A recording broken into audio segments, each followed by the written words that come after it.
This is Winnipeg Sports Talk Daily with Andrew Hustler Paterson and Michael Remis. Well, good afternoon, folks, and welcome to Winnipeg Sports Talk Daily. I'm your host, Andrew Hustler Paterson, along with Michael Remis back at the WST Control Center.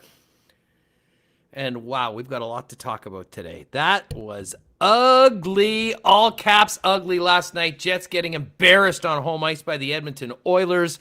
We'll have Scott Billeck join us a little bit later on in the program in about 10 minutes or so. And then it's also the end of Winnipeg ice season today. 24 games just goes like that. Our old pal Kevin O, who's been doing pre and post and broadcast coverage for the Winnipeg Ice, is going to join us in the second half of the program. We'll talk about the season, some of the highlights for the Ice this year, how it's gone, look ahead to the future for some of the departing players, as well as see what KO has to say about the Winnipeg Jets situation. Let's get Michael Remis in here, and as we do that, we'll, as always, thank our wonderful sponsors, Not Auto Corp, Royal Sports, Boston Pizza Winnipeg, the Nick and Nikki DQ Group, our friends at Breezy Bend Golf and Country Club, new sponsors at Assiniboia Downs, and our friends out at Aikens Lake Wilderness Lodge. Remis, lots to talk about today. None of it very good when it comes to the Winnipeg Jets. That certainly felt like rock bottom last night. If it can get worse, I don't want to see it. I'll tell you that much. How's it going? You don't want to talk about that awesome Jets Legends feature in the first intermission, remembering the Heritage Classic? That was so well done. My dad called me during it. I was like, Dad, I'm watching this. Call me. That was the highlight of the evening, highlight of the broadcast. I'm good to talk during the game, but during this Jets, the game we've seen enough of. The Jets Legends feature. Excellent, but that game, I was listening to Paul Stastny's comments, and we'll play those coming up shortly. But he said, we were down 2-0 and 3-0, and I didn't even think we were playing that bad, but they started having some crazy turnovers, like, here, McDavid, take a breakaway. Have enough time to look behind you and pull the move that you could only do in, EA Sports video game. I thought even when they were down, like, you got the first goal, okay, bad bounce, and then, a couple. Next thing you know, the game's, like, basically over. Team looked very, I don't know, like, I don't know what the word is, but it wasn't very defeated. Defeated. That is what they looked at early in the game. And I'll be honest, I didn't hate the first period by the Jets. I thought they had some good jump.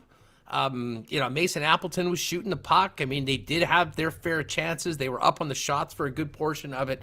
But as we've seen in other games against the Edmonton Oilers this year, I mean, you can't, play well for 45 minutes. Not that the Jets did last night. I'm certainly not suggesting that. But I mean, in the course of a period, playing well for 18 minutes and forgetting what you're doing for 2 is going to end up, with you down, well, probably a couple goals the way the Jets were after the first period. But what was the most concerning was the way they completely, I think they'd already lost their way somewhat, but man, it got compounded in that second period. And the lack of fight in the team, losing almost every battle, terrible passes, no attention to detail, sloppiness that was just feasted upon by one of the most opportunistic players and best players on the planet right now. And listen, I'll be the first one to give Connor McDavid all the credit in the world. The guy is the best player in the National Hockey League. He should win the MVP award unanimously, but that does not excuse what we saw from the Jets last night. And listen, all season long, we've been saying, hey, you know what? The Jets have had a great season. Look at the way they've bounced back from games before. They hadn't lost 2 in a row in regulation. Well, then they did. And then earlier this week, we were talking about, wow, this is the first time they've lost 3 in a row in regulation. But, they got the results earlier in the season. They're destined for the playoffs. Time to pick the bootstraps up and be able to perform the way that you can. Everyone was expecting a big response from the hockey club last night. And again, I thought they had a few good shifts in the first period. But my God, the way things fell apart on them and the way they seemingly had no answers and things got worse for them throughout that second period was a real low moment in this season. And I have to say, Raymond, I'll be interested to see what people have to say in the chat for those of you that are with us live on YouTube. I got vibes of the end of the 2019 season. And we will recall that year, the Jets were a playoff team, but they moonwalked into the playoffs with some of their worst hockey of the season over the course of the last 8 to 10 games. And then they were out in the first round of the St. Louis Blues. And to be honest, that carried over into the playoff series where the Jets lost the first 2 games at home before getting it back together, tying the series, and then coming back for the infamous Game 5 that we don't want to discuss anymore on this program. But man, I mean, it is just so concerning to see, how lifeless the team was at times, how just discombobulated they were in each and every area. And it does come down to the little things. Passing, being able to get it out of your zone, being able to gain a zone entry without just handing it over to Mike Smith, having him pass it up and go the other way. I mean, we could literally spend the entire hour right now talking about what was missing in the Winnipeg Jets game. The easy answer was just about everything that constitutes a winning hockey club. And I got to tell you, with 8 games left in the regular season, despite everything that they've done up until this point, if you're not concerned as a Winnipeg Jets fan, you probably haven't been watching the team for the past week. Yeah, I want to shout out to everyone in chat helping me figure out my Winnipeg Jets match game, describing the way the team looked, starting with the D. I'm seeing dejected, deflated. You said defeated, demoralized. A lot of different words. And that McDavid hat-trick goal, that's what you're going to be seeing on highlight reels like forever. And it's the most degrading for a hat-trick, another D word, degrading, when the puck's floating in the air, Hellebuck's trying to dive back to save it. What stick handling? I mean, he looks back on that goal, on the breakaway. That was rough.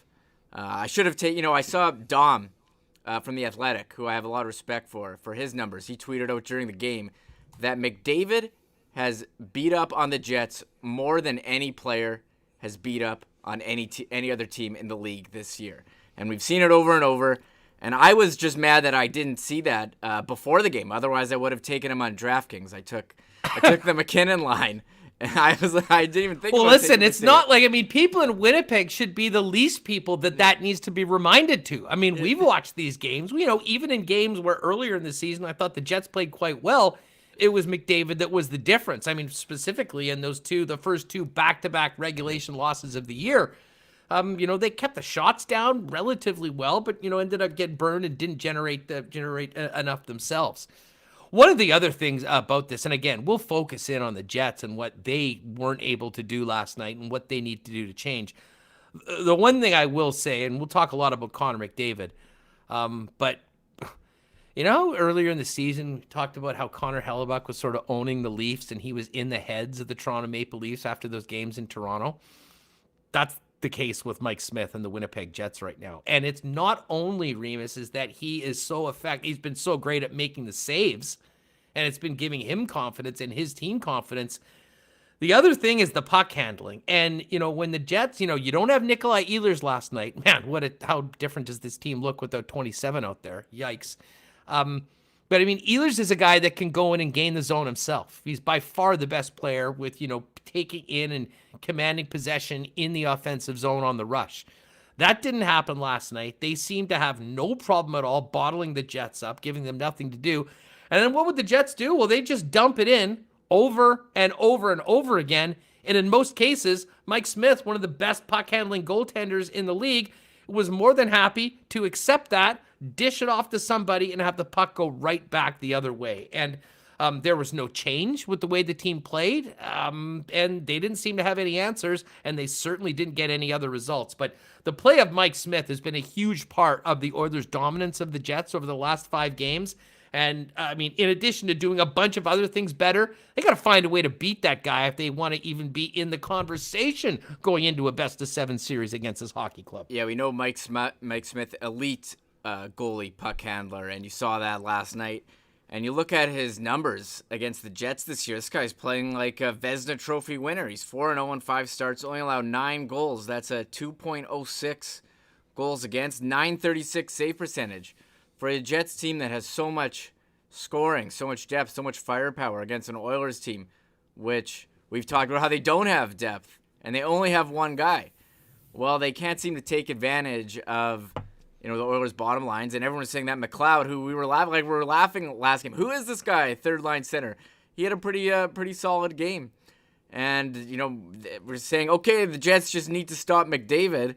Clearly, they can't do that, given what he's done against them this year. So, got to switch something up. Maybe some more carry-ins as opposed to dump-ins. They juggled the lines. I thought maybe they would go back to Connor Scheifele Wheeler at one point, just because that's what they've always done, and they seem to like to go back to what's worked in the past. But they went with the Scheifele, Appleton, and Kopp line, and that was the line that started off against McDavid as well. That was one of the big topics in chats. Which line do you start off with? Well, hell, Appleton was the best forward last night. And I don't think it was close. I think he, rose to the occasion as far as knew he was going to have a real unique opportunity to play with a center that, is known for driving offense. He knew what he was going to have to do in his own end. And I mean, what you had him in DraftKings last night? What did he get? Seven shots on goal. I think he had last 7. night? Yeah, 7. And they kind of switched him up on the power play. We talked about how Connor wasn't on power play 1, and they went with Pionk on power play 1. And they moved Wheeler from the bottom to the boards where he was so effective passing the line A. He kept trying to jam it over to Scheifele. It seems like they've been trying to force that for a while. I remember Scheifele, he gets a couple off, but he always seems to miss the net and have it ring around.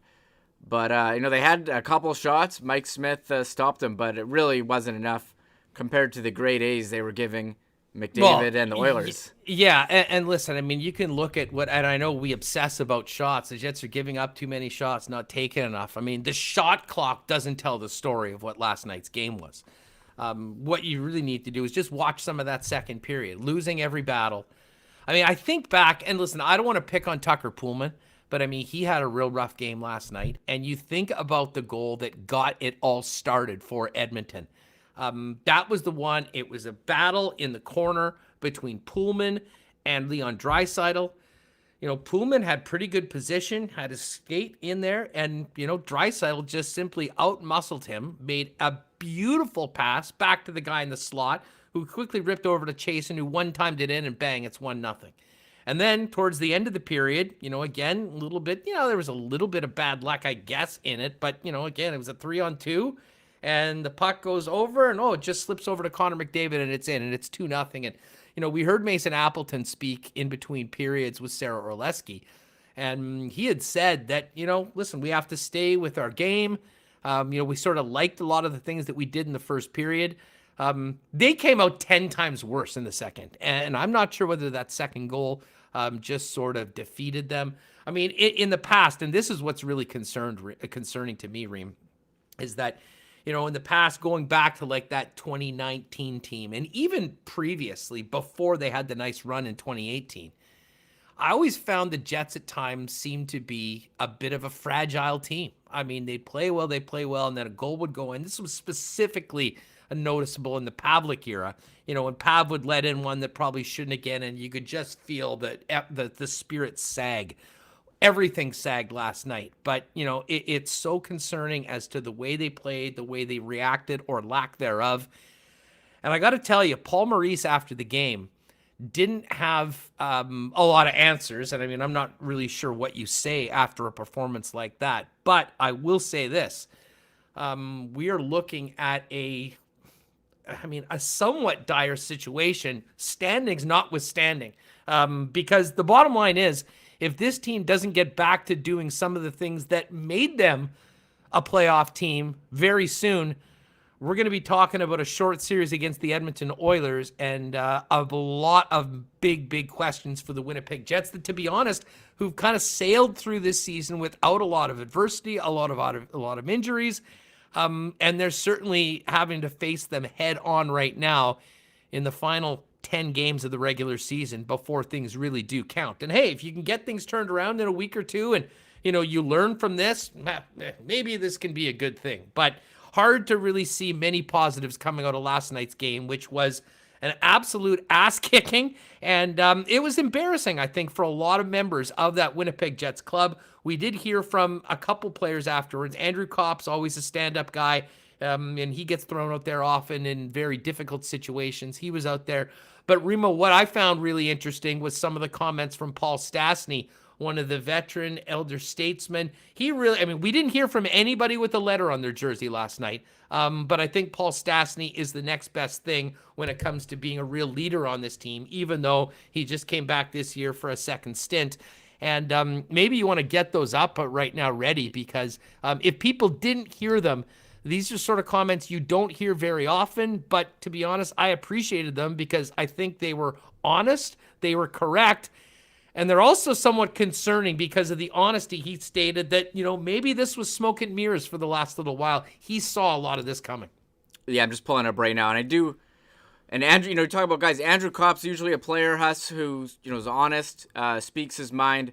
Really didn't have any answers last night. We have to play this before we get to Stastny, but Kopp, this is a money quote. Kopp with the quote of the season: dig deep, strap on your balls, and go to work. So I don't have to strap on their balls for the next game. I strapped my balls on before we did this show, Huss, so I've been ready. No, are you ready to dig deep? For the next little while? I'm ready to dig deep here. Hey, you know what? Listen, I mean, we can joke about that, but honestly, I think that spoke to just how lost they were for an explanation with what happened. Andrew Kopp he's probably one of the guys that you can always count on to come on the program or to, hit the media afterwards and be frank and drop the truth and, give you some quality answers as opposed to many of the cliches. I felt sorry for him last night because he's often put in that situation. There was no way you could put lipstick on that pig. And the bottom line is he was sitting there and, even Andrew Kopp was sort of forced to go into some cliches, which is not usually his way of doing things in front of the microphone, just because I don't think there was much else to say. Everybody saw that game. Yeah, sorry, I'm just texting with Scott. We're trying to get him in. I think I sent him a bad link or something. Oh, okay. But here, I'll play the Stastny, and I will get Scott. Yeah, let's get this first piece of Stastny, and we can discuss. Okay, 1 sec. Let's play this. You're going to go through these throughout the year. I'm sure every other team's already gone through a 4-game losing streak. We hadn't. But it's not even about the 4-game losing streak. I think it's the way we've been playing for, 10, 15, 20 games. And sometimes we got away with it. And then when you get away with it, you think you're playing well, you're not playing well. And then sometimes Helly stood on his head and saved us. And some, people don't notice that. But, you're around a lot of teams who've been around the game for a while like I have. I can tell when we're playing good, when we're not playing good. When we have the bounces and we don't have the bounces. And, tonight wasn't even half bad. I mean, the score was bad. But, if you look at the first half when it was, 2-0 or 3-0, we weren't playing that bad. A couple of bad, turnovers or little mistakes, and they put them back in our net. But that's just a long time coming. And we left Helly out to dry, as we have a lot lately. So that's embarrassing on our behalf. And then, we got to take a look at ourselves and know what works and know what doesn't work, and kind of have a game plan and simplify it. And, get away from the whole plays, get away from trying to do too much, know who you're out there against, know who you're playing against. And if you have to adjust to certain guys, to certain teams, then you got to be willing to do that if we want to win. Preach it, Paul Stastny. Let us know what you thought about those comments in the chat right now on YouTube. Welcome to everyone that's just joining in. We're going to have Scott Billeck join us in just a second. Do want to, of course, hit up a couple of our great sponsors, Not AutoCorp at Waverly and McGillivray. If you're looking for a car, why not get into the car of your dreams at an incredible price with the help of Trevor and the incredible Not AutoCorp team. They've got incredible selection of Teslas as well as so many other vehicles. You can find out more in person or check them out online at not.ca. And if you have a vehicle that you are in a lease that you want to get out of, talk to them about their very successful consignment program to get you top dollar for your vehicle and move on into a new ride with the help of the Not team. And of course, had a great, I'm going to give a shout out to, I believe it was Jeremy who sent us last night. He said, Huss, thanks for the great suggestion on the pizza flights from Boston Pizza, and tweeted a picture of those pizza flights, 3 different kinds, 3 dips.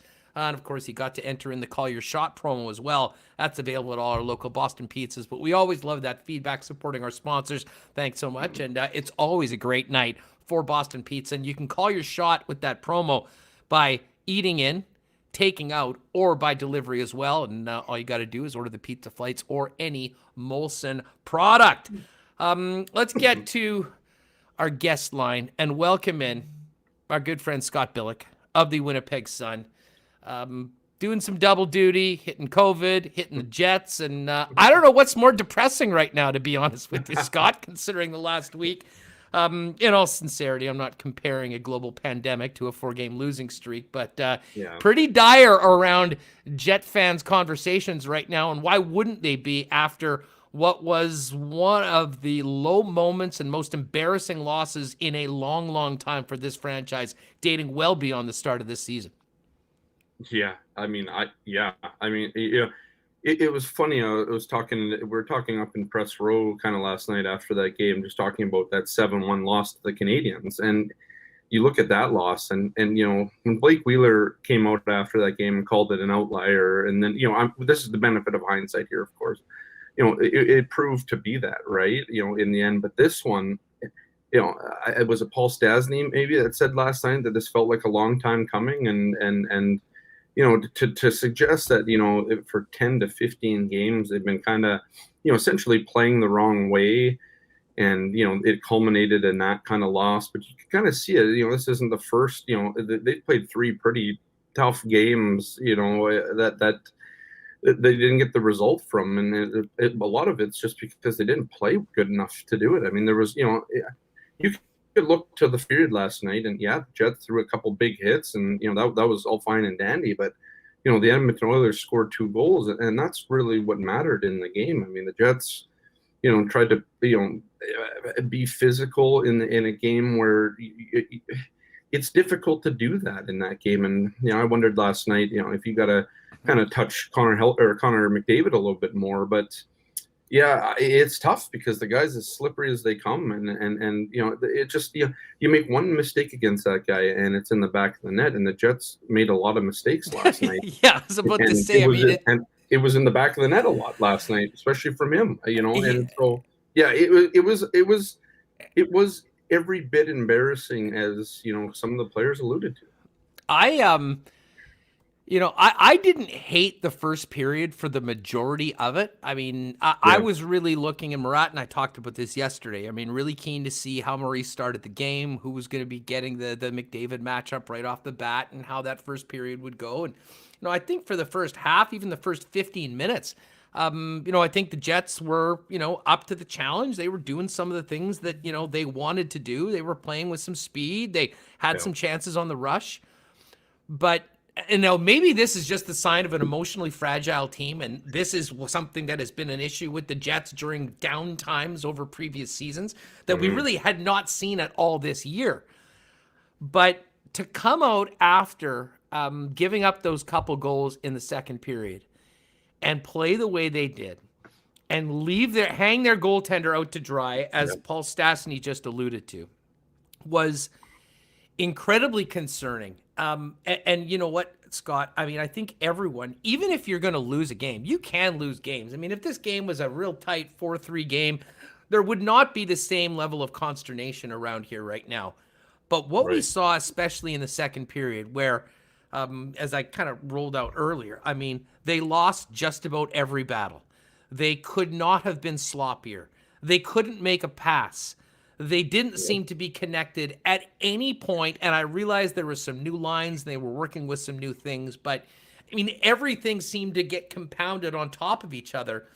And then, as you mentioned, let's not forget about who you're playing. When you make those sloppy plays, when you're a little careless, when you don't have that extra jump to get back, this team, and particularly that player, will make you look foolish. And we saw a 20-minute period. It was almost like a worst of compilation of the Winnipeg Jets. And, I really felt for Connor Hellebuyck last night. I mean, I know there's always some people that'll jump on the goaltender. He deserved better from his teammates last night. I understand why Paul Maurice didn't pull him again, because they didn't want that indignation of leaving the ice, even without fans in the building. So they let him stay in. But knowing that, the lack of any response from the Winnipeg Jets to help him out in the second half of that period was really concerning. And man, I left going into today. I mean, the game was disgusting. It was terrible. But I really wonder where this team is at mentally right now. And a lot of this goes back to what we just heard from Paul Stastny as to whether that message will resonate within the Winnipeg Jet dressing room, because it's not going to be the coach. It's not going to be the GM. It's not going to be the fans that get this turned around. It's going to happen, if it's going to happen, starting inside that dressing room. And it's not all going to be on the shoulders of Connor Hellebuck like it has been many times this year. No, I mean, they've rode. I usually use the joke that, he's been kind of beaten like a rented mule, right? Like, I mean, this is a guy who has he won the Vezina last year and carried this team into the playoffs.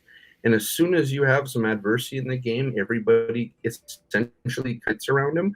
And I know that's a tough word to use. And if you use that for a lot of head coaches, that they very, vehemently deny that players quit. But if you look at that third period last night, I mean, like you mentioned, there was 20 minutes. The Jets showed nothing in that third period. You're down 6-0 and you're still getting hemmed into your own zone. That's the response that you're going to come out. Like, it's got to be difficult for fans. I mean, I was on with, Ken Weeb and Sean Reynolds last night, and you're trying to sell hope after a game like that. And there's nothing to sell. I mean, your stock is empty because there was nothing to sell after that game. I mean, players talking about embarrassing play. Yeah, the red flags last night were everywhere, and that's, that's, to me, there's 8 games to go and you're hitting your adversity patch now. But you're essentially, Paul Stastny essentially said they've been dealing with adversity and, for 10 to 15 games. So that's a quarter of this season, essentially, that you've been not playing where you need to be playing, or you're something we even on the calls today, talking about, just not connected, not anything. What happened? That's the part I don't understand right now. Is like, what happened? Where did it go wrong? And if you were leaning on the fact that, you were getting away with it, as was kind of put by, especially today. I mean, Matthew Perreault just said it not long ago, talked about, they were kind of just getting away with, playing that way and still winning hockey games. Well, I mean, where is the leadership then? Because, you listen to Andrew Copp. The biggest thing for me last night, one, no letters came out and talked last night. Whatever, we can make of that what it is. But when Andrew Copp comes out last night, here's a guy that has essentially said to the team that he will come out, he will handle these responsibilities. He likes talking to the media, and he often has something insightful to say about what's going on. And last night, that guy struggled, and he didn't know what the issue was. And that's a guy that oozes confidence. If you talk to Andrew Copp at any point, I mean, someone would call him cocky. I don't. I mean, I think, this is a guy that just knows what he's doing. But, I mean, and he's a leader on that team. I mean, Andrew Copp, I would put him right up there with anybody that's wearing a letter in terms of what this guy does in the room and on the ice every night. Absolutely. He had nothing. Huss, he had nothing last night. And that was a big thing. I mean, it's a little thing that maybe fans don't pick up on. Maybe we're around it a little bit more, whatever it is. But Andrew Copp never has nothing to say. And last night he was struggling. Strap on your balls, whatever. It's a good quote, but what does that mean? Like, what are they soft? It's funny you say that. It's funny you say that, because I said the exact same thing as we were trying to get you on.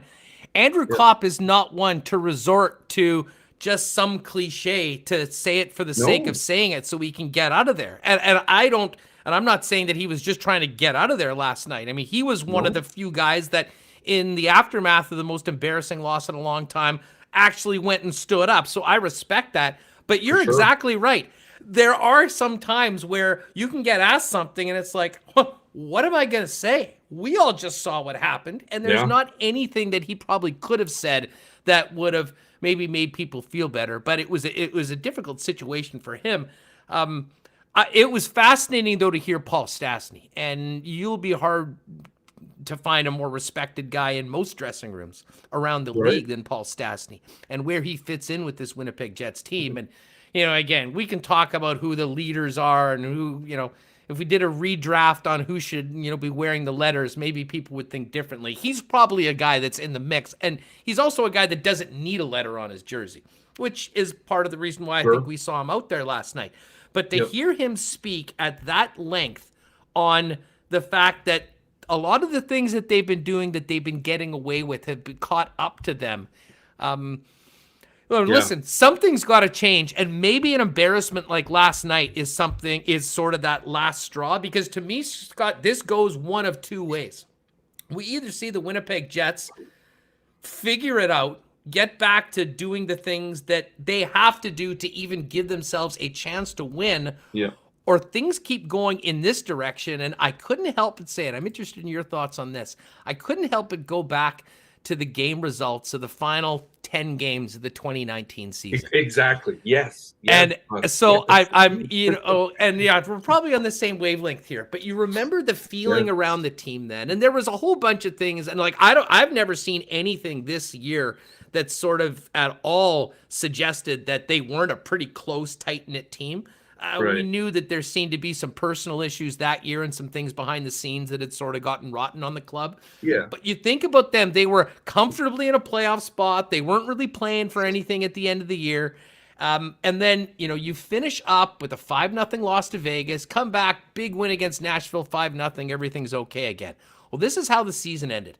A 5-2 loss to Dallas at home, blowing a third period lead to the New York Islanders on home ice and losing that one in regulation, then losing to the Montreal Canadiens in a really lifeless effort, 3 in a row on home ice. Sound familiar, everyone?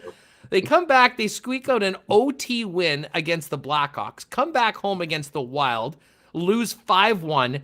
Then they had 2 final games of the season, and they went to Colorado. They were getting Buff back just in time, and if I'm not mistaken, that was the infamous game where Buff was smashing his stick on the bench at the end of the power play where the first unit didn't come off, and then they had the closed door meeting with 1 game left in the regular season heading into the playoffs.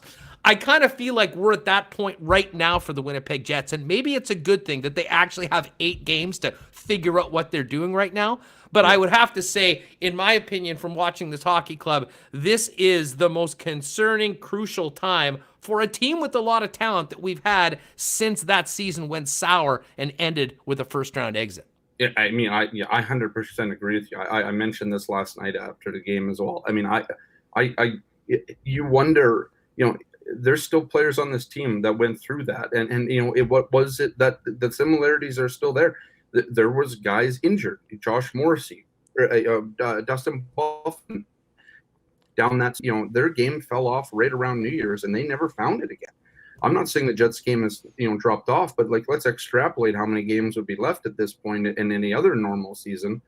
And you'd have a few more at this point. And yeah, I mean, maybe it is a blessing that it's happening now. And like you said, not at, 1 game or 2 games left to go in the season where you're holding closed door meetings. You have a chance to right the wrongs and kind of redeem yourself from that year, but it sure does feel that way, right? And we haven't been in the room this year, so it's hard to get a gauge on. We hear what the players say about it and that sort of thing. They're tight knit, and Neil Pionk today telling them we got to lean on our leadership and all that. Where was your leadership last night? Where was it? Where was it today? Who spoke? Who? Any of those guys come out? No, it was Neil and Matthew Perreault. Again, no letters today. And whatever. Vesalainen today? I thought Vesalainen might be coming out for his take on what's happening. No, probably should. That would be to him to have to come out there and work it. But it is. There are similarities, and that was one of the things that I thought immediately last night. It's almost deja vu. This feels familiar again, and now there's a chance to try and figure it out. But the problem is, I mean, you've lost Adam Lowry. He's the guy that's been tasked time and time again to go against Matthews and Marner and McDavid and Draisaitl and Crosby and Malkin and all those guys back when there was no COVID, and he's not there. And then you lose you're arguably your best forward, the guy who's probably the MVP on your team other than Connor Hellebuck this season. If you take the goalie out of it. Oh my God, was Ehlers missed last night? I couldn't help. His entries were nowhere to be found. Exactly. And in that second period when they just kept doing the same thing, if there was one, and we've seen the Jets in that situation at times before where it's sort of like they're skating in quicksand, they can't keep going, and they've always gone back to, give it to Nick, he'll rip her while in and calm things down, control the puck, get the zone in, and then start going from there. And my God, that was missing last night. And, Evident. we've talked all year long about how important he's been and how great he's been, and is he the best forward on the Jets? Well, we saw it in spades last night as to when this team needed Nick Ehlers. There was nobody else there to do the things that he did. And, man, his impact was felt in the press box last night, not being on the ice. For sure. Yeah. I mean, you saw it everywhere. I mean, that's the thing. Like, we've talked often about this being one of the deepest teams in the league and that sort of thing. But I mean, that argument, it got tested and is now getting tested. And there's nothing deep right now. Like this is, I don't want to. It's a 4-game losing streak. The Leafs lost 5 straight this year. I think they lost 8 of 9 at one point. They're obviously all over the place there. They figured it out. It's incumbent on the Jets now to stop the bleeding, and stop it at 4 games. And if you look back and they go on, let's say they win, 7 or 6 of the 8 going into the playoffs, we're not talking about this. We're talking about this being, maybe a turning point in their season, or, they dealt with the adversity. But if this stretches to 5, if you can't go out, if there's no response tomorrow, and I wonder, did the lines play into that yesterday? You basically switched up lines completely and then throw them to the Wolves. There was no chemistry on any of those lines. Maybe Scheifele's line. I thought Scheifele kind of drove his line. He might have been one of the best players on the ice to me last night. And he had to be. I mean, you get benched the game before on Hockey Night in Canada in front of the team that grew up an hour down the road from, that sent a message, I think. But nobody else was there. I mean, where was Kyle Connor, Blake Wheeler, kind of MIA, and where were those guys? Those guys were skating back to the bench after pulling out of a puck behind Connor Hellebuck over and over and over again. And you know what? For all the talk about Scheifele's lazy skate back to the bench on Saturday that got his ass stapled to the bench, we saw Kyle Connor do it last night. I mean, Blake Wheeler was sort of put in a bad position on that Dubois pass that didn't get to him, and was a couple steps back, but. It's over and over again. And again, we're not talking about, oh man, the 4th line sucks. They were getting killed last night. No. It's the top most important players. And I'll tell you what, Scotty, looking ahead to a potential playoff matchup, a likely playoff matchup between these two teams, the inability for the Jets top 6, like when it's not Adam Lowry going up with just the sole focus of his line to do everything they can to keep Connor McDavid at check, he's feasted on the Winnipeg Jets. Remis went over the numbers that Dom put out. I mean, there's no player that's feasted on an opposition squad more this season than Connor McDavid to the Winnipeg Jets. And that is a very ominous sign considering a potential best-of-7 awaiting in a few weeks. And really, like, I mean, if the Jets are going to figure out a way to stop them, they got to show it, because they haven't shown it this year. Even in the times they won, it's still Connor McDavid on the score sheet. It's just, they were able to, and like we've seen it maybe once or twice in this 9-game series where they've been able to kind of contain him, and not, contain's the wrong word. They've been able to manage him, enough that he's not putting up 4 points in a hat trick, that sort of thing. I mean, we've also seen the Jets been able to do this against Matthews and Marner at times too, where you can put in a good effort and they figure it out.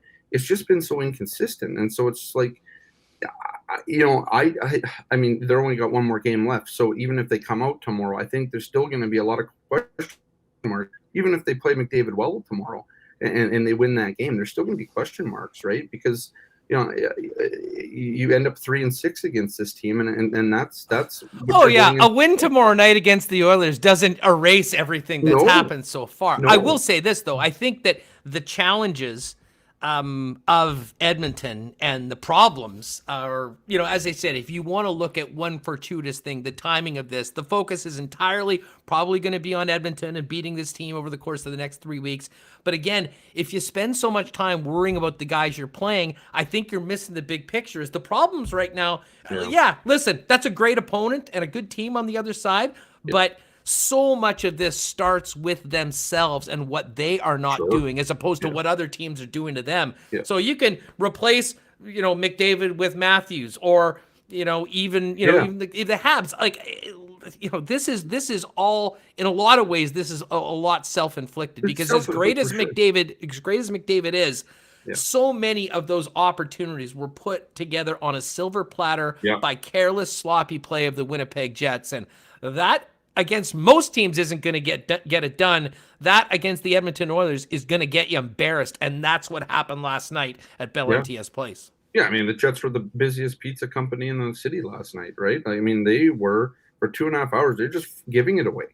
And you give it away to Connor McDavid, it's a breakaway. We saw it, and there's just, you can't ask Connor Hellebuyck to do more than he's already doing, right? And I think that is part of, to me, and I've thrown this theory out to Paul Maurice a couple of times. I did it again today, and I still think they lean on him. They trust him so much. It's almost like an overtrust. Like, you trust this guy so much that you just go and do whatever in front of him, and you know that he's going to, let's say 8 times out of the 10, make that save that you need him to make. But that's not, that's just not how it works. We saw it in the bubble last year. We've seen it now even in the playoffs in 2018-19. He still needs run support, right? Like, I mean, every goalie does. It just, if he saves 36 out of 37, but you don't score a goal, it doesn't matter because you still lose 1-0. And the problem with this team, like you said, it isn't, it's not the fourth line. It's not in a vacuum of a couple games here. It's a foundational issue, a fundamental issue. Well, okay, let me ask you that, because he said that to you. He said, this is a fundamental, and I was noticing, and let me just go back in the chats. They said it was Joe from Winnipeg. Actually, Maurice's comments are telling. His answer to Scott himself was, it's fundamental issues. You do not fix fundamental in the last 8 games of the season. Well, there's no real option to do it. But what did you take? Like, what does that mean, Scott? I mean, what are the fundamentals that the Winnipeg Jets aren't doing other than making a damn pass, finishing a check, and winning a battle? Yeah. Well, I think it stems back to the same Mark Scheifele reason, the reason why he was benched. They're not following the core values of this team. And I think those core values are everybody's trying to do something more than they need to do. Mark Scheifele included. I get it. Mark Scheifele wants to come out on Hockey Night in Canada and show Austin Matthews he belongs in the same conversation, or Connor McDavid. He hasn't shown that at all this year. I mean, I get it. The points are there, but when it comes to head-to-head with those guys, Mark Scheifele ain't winning any of those battles. And that's part of the problem. And I think that's a thing. I mean, Matthew Pro said it today. I mean, stop it with the minute-long shifts. We need 35-second shifts. Get on the ice. Let the other guys come out, right? Everybody's trying to overextend and do a little bit too much, and I think, the hope plays, right? The hope plays. I'll stay out for this extra shift. I'll turn around instead of going to the bench because maybe there's another rush coming. Well, we saw that with Scheifele when he got benched. He tried to stay out there. Kyle Connor's rushing down the left side. He's looking for somebody, and Scheifele can't skate anymore because he's played a minute 28. So he doesn't get in there. They turn the puck over. And then Mark Scheifele glides to the bench, and it's down the other way on a 2-on-1 in a 4-on-4 situation, and John Tavares scores a 3-1 goal in that game. And that was kind of like a microcosm of exactly what the issues are right now that they're talking about, these fundamental issues where guys are just trying to do too much, or they're being selfish, or they're trying to play the hero role or whatever, when really the most heroic thing that these guys can do is kind of park the ego, thinking that you can affect this game as much as you think you can, and let kind of the team go about kind of doing that as a team instead of trying to everybody play for themselves. And I think that's part of the problem is, there is no team game right now. It's just like, guys are trying to figure out their own issues. They're trying to score. They're trying to, silence their own problems that they have within, that the team's problems, the fans' problems, our media problems. I mean, there's a lot riding on this. I know there's pressure on this team, but if you're just going to try and play hero all night, it's not going to work, and it hasn't over the last 3 or 4 games here. And I know Paul Maurice likes the first game of this 4 loss, but it doesn't matter. I mean, at the end of the day, you've lost 4 straight, and you're running out of, and like I said earlier, you're running out of hope to sell. And I don't think there was any last night.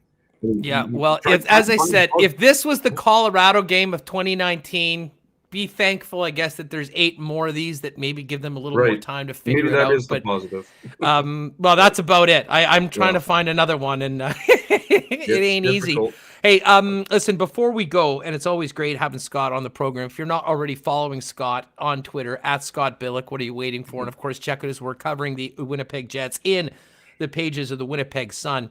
I noticed Kenny tweeting out the lines today. Everything as is from last night, which was quite interesting.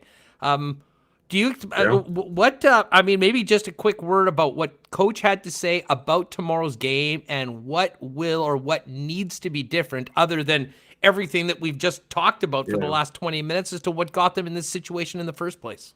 Yeah, I mean, part of it's just simple playing. Part of it's a little bit of consistency. I mean, I get why you would keep the lines the same way because you want to see them again. I guess a bit of redemption and that sort of thing. But I mean, really, Paul Maurice talked about it. I mean, it's you got to come out and play fundamental hockey again, right? I mean, that's kind of what it is. It's.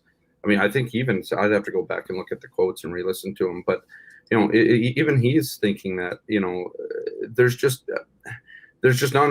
not enough unity. I suppose is what I'm kind of reading between the lines. Guys just trying to do too much. His words weren't really straying far too much from what his from what the players are saying. I think they all know it. I mean, and they said they went into the room this morning, the video room. They dealt with it and that sort of thing. They looked at it. There wasn't a lot of positive in the video. And, you don't say. Yeah, exactly. But I think Paul Maurice, whether he's going to say it or not, is looking for a response, and he needs one, because a part of this is on him too, right? I mean, he's got to get the troops up, right? Because if he loses the room at this point, then it's all downhill from here, and so he's got to find a way to extract it from his team as well, and ultimately the players have to do it, of course. But you got to find the right combos, the right lines, the right defensive pairings, whatever it is, and figure it out. But yeah, I mean, it looks status quo in terms of the lines. We'll see how it goes. But man, they need a better showing than they did on last night or on Monday. Scotty, you're doing such a great job both covering the team and the real important story to everyone in here in Brown, Manitoba. Always fun having you on the program. Enjoyed you Appreciate with the boys last night on Kenny and Rennie. And thanks so much for doing this. We will do this again soon. And who knows, maybe have a better atmosphere around the topics and the hockey club the next time we visit. But I really do appreciate you, as always, Scott. Thanks for coming on. Anytime, Huss. I appreciate it. Thank you. There he is, Scott Billeck, at Scott Billeck, and follow him and all of his work at the Winnipeg Sun. We're going to talk some more hockey. Listen, if we wanted to just focus on the positive, we could talk about the Moose, we could talk about the ice, and make it a jet-free zone for a little while. We'll do that for a bit with Kevin O coming up in just a minute. Of course, I wanted to thank our great sponsors, Royal Sports, day one with us on Winnipeg Sports Talk, and long before then. And of course, Royal Sports is the only place you need to go to get ready to dominate spring and get outside. Incredible bike selection with new stock coming in weekly despite the worldwide bicycle shortage. E-bikes as well available, an expanded fitness section with incredible new gear, shoes. They've got it all, not to mention skateboard, soccer, baseball, hockey if you're still playing. Hit up 650 Rally in EK or the Superstore at 750 Pembina Highway and tell them that your boys at Winnipeg Sports Talk sent you. Oh, and by the way, if you're an NFL fan, draft coming up on Thursday. All the new draft hats are there as well. So if you're real keen to welcome in the new player to your squad, you can pick that up as well. And of course, our friends Nick and Nikki and the Nick and Nikki DQ group. You can follow them on Instagram now, all in one, at DQ Manitoba. They'll take your cake orders there as well. The DQ in Niverville, DQ Polo Park, DQ Northgate, and DQ St. Anne's. And right now, after 8 p.m. every night at all four locations, a special. Nick's always cranking out some specials. 2 for $5 treat nights with regular cones, dip cones at all four locations for Nick and Nikki after 8 p.m. Pop by and tell them the boys at Winnipeg Sports Talk sent you. All right. I'm not sure whether he's got a martini, maybe just a lineup of shots after the hockey game in the National Hockey last night, but it is a game day. So I know our friend Kevin Olszewski is just getting ready for one more Winnipeg Ice broadcast of the year as we finish a pretty wild 24 games for the local WHL squad. What's up, KO? How you been? I've been fantastic. I cover a hockey team that's 11-1-1 in the month of April, So things are good here. Second place is locked and loaded, not slipping in the standings. Not going to be any playoffs to chase the Western Hockey League, but I've had a heck of a lot of fun. I can't believe how fast the 2 months, the 7.5 weeks have gone.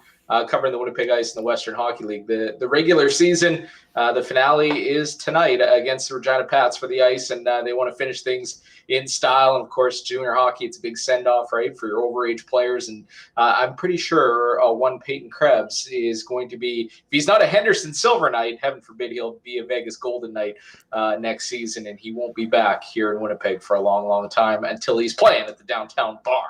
Hey, man, it's great to have you back on the program. And, yeah, and I'll get your thoughts on what's happening with the NHL squad a little later on. But let's talk about it. You know, it's funny. Turn it off now, Huss. It is tremendous freedom. You would not understand, my friend. There were days where I'd be like, I guess we're going to talk about this for 2 hours.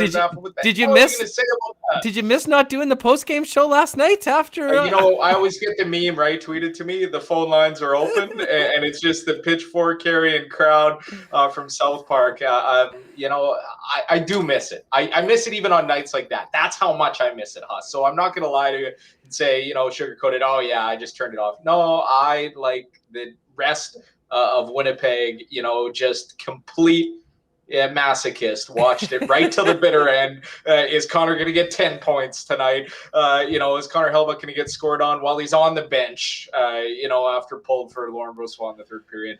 I know I can't help myself, and I do miss it even on nights like that, if that gives you any indication how much I miss what, we kind of used to do, but I'm having a heck of a good time in the meantime and in between time, as our good friend in Calgary used to say. The calls would have been fire last night. But anyways, let's first off focus on the ice. At 20 games, at 24 games, as you mentioned, it's sort of, we were talking 4 or 5 weeks ago when you came on the program. It was just getting going. It was a great opportunity for you, considering everything that happened to us on Pembina Highway.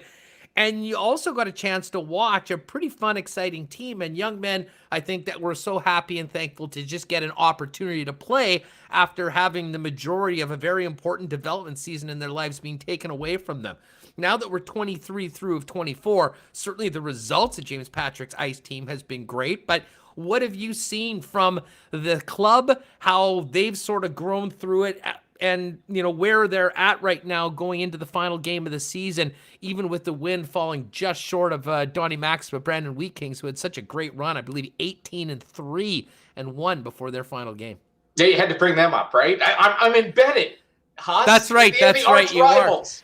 They are. And what a rivalry it was. Out in Westman, seriously, Isn't that where you're from? Yeah, exactly. No, I'm a CKX TV survivor, so I do have some ties to that community and to that organization as well. And phenomenal job for what the Wheat Kings did. They essentially ran the table, right? It's the only team that the Ice couldn't beat in the bubble, and had they, we might have this game and be playing for the Subway Cup, which is what is on the line, and the Wheat Kings secured over the weekend. So, full congratulations to them without a doubt, and all respect to them who beat the Ice in the 4 games that they played head-to-head.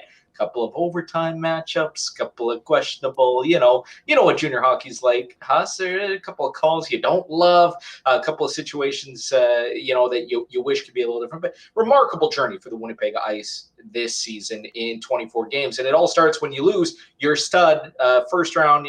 Bobby Max, the Bob Father's got him number 15 on his ranking board for the NHL draft, and Carson Lambos plays 2 games and has to leave for a medical procedure, right? So you lose him, and then 2 games later, you lose his defense partner. So you lose your top 2 D, play 24 games.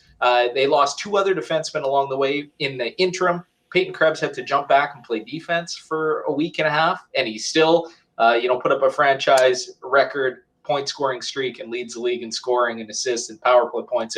And just go on and on and on.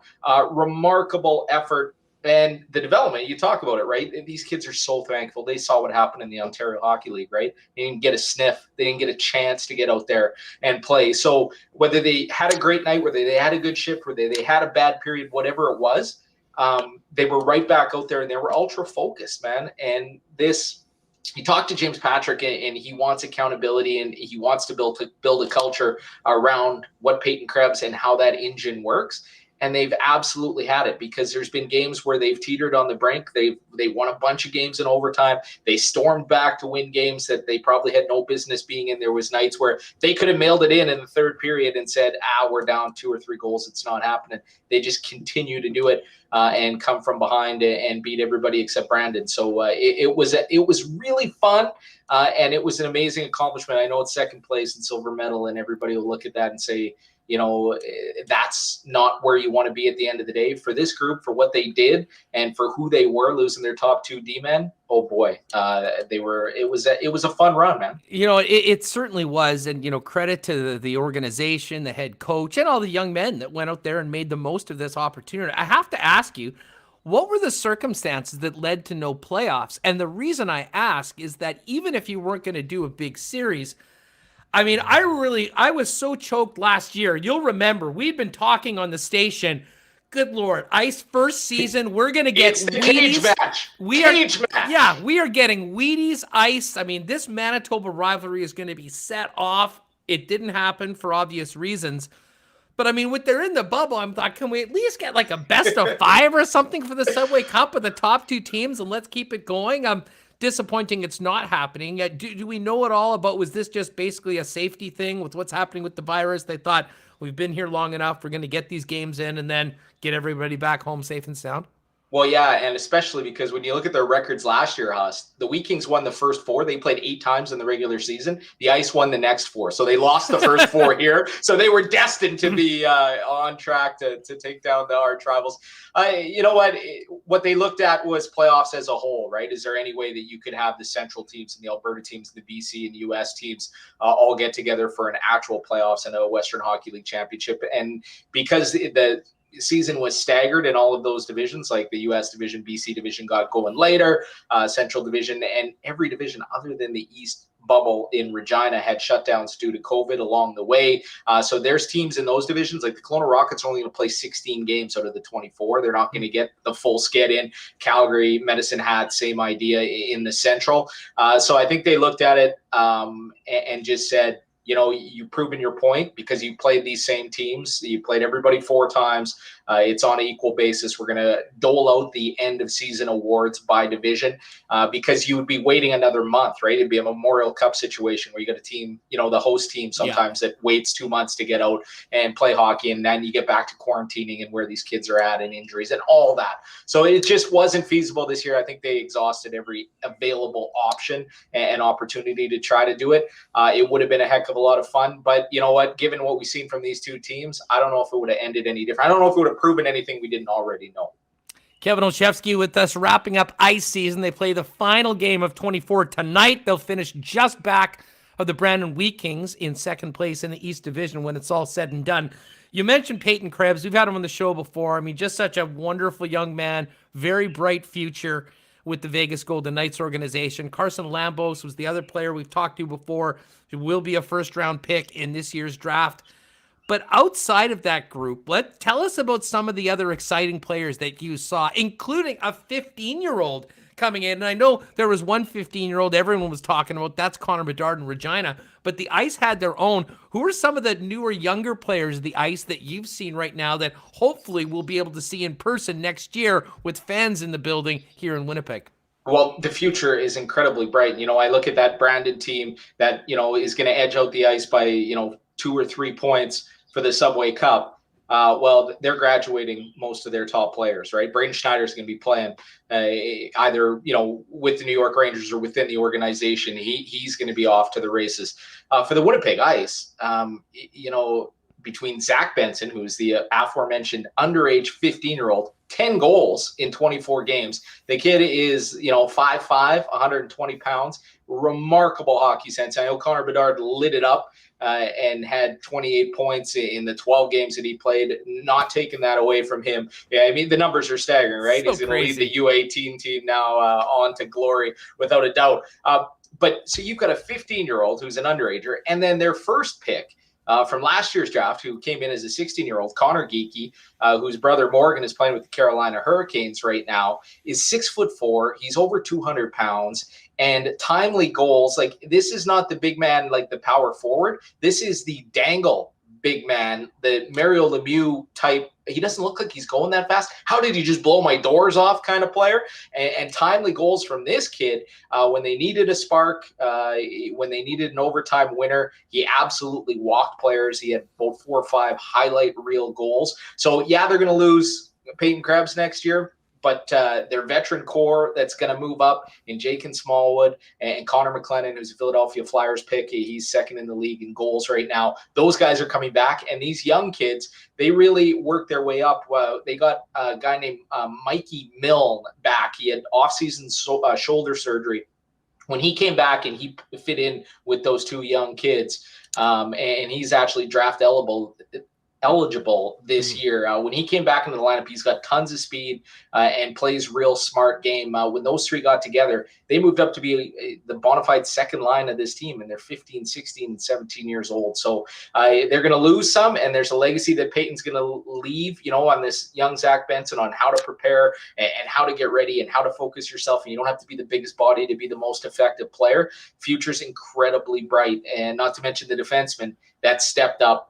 In the absence of Carson Lambos and Nolan Orzek, who weren't there to play. And then in goal, you always got to talk about goaltending, especially in Winnipeg these days. They had a 16-year-old kid show up and basically earn equal time with a 20-year-old veteran who went to the Dub final with the Seattle Thunderbirds in his rookie season, who they brought in as a 20. And the incumbent from last year, 6'7", Gage Alexander, who all 3 goaltenders, they are great. I mean, you only lost 5 games in the whole process. So obviously your goaltending was great, but this young kid, he's not very big, but holy cow, did he stop a lot of pucks, and he just absolutely battles, and he's calm, cool, and collected. You don't often see a 16 in goal come in and be really successful. And his numbers weren't great, but he the only game he lost was in overtime to the Wheat Kings. He was 7-0-1.